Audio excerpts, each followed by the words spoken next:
Chicken nuggets lang ang paboritong ulam ng pamangkin ko kaya gagawan ko siya ngayon ng homemade. Hinugasan ko nga muna ng maigi itong chicken breast hanggang sa luminaw na itong tubig. Naghiwa na din ako ng 2 pirasong patatas. At sinamahan ko na rin ng 1 pirasong carrots para medyo may gulay-gulay naman.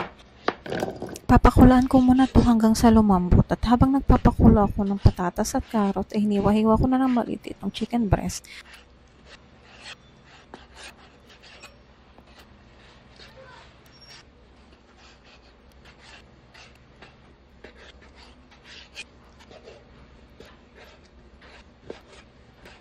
Pagkatapos ko nga maghiwa ay niready ko na itong food processor.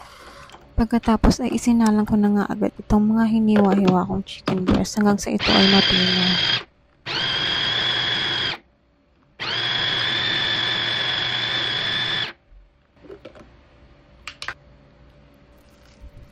Ganito kapino ay okay na.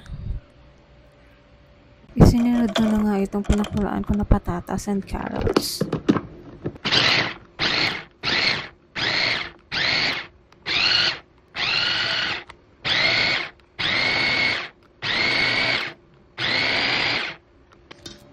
Then, pagsasama-samahin ko nga lang ang lahat ng ingredients sa isang bowl.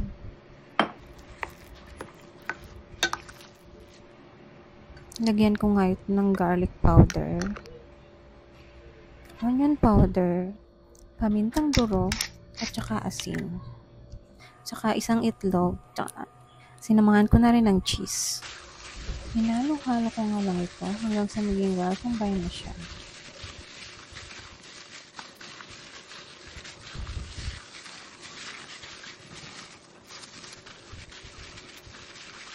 Niready ko na nga rin itong breadcrumbs na nilagyan ko ng asin tsaka paminta para may lasa naman.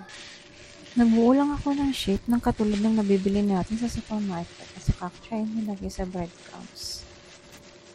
Lahat nga ng nagawa ko ay nilagay ko na sa isang Tupperware at naglagay ako ng plastic kada layer para hindi siya magdikit-dikit.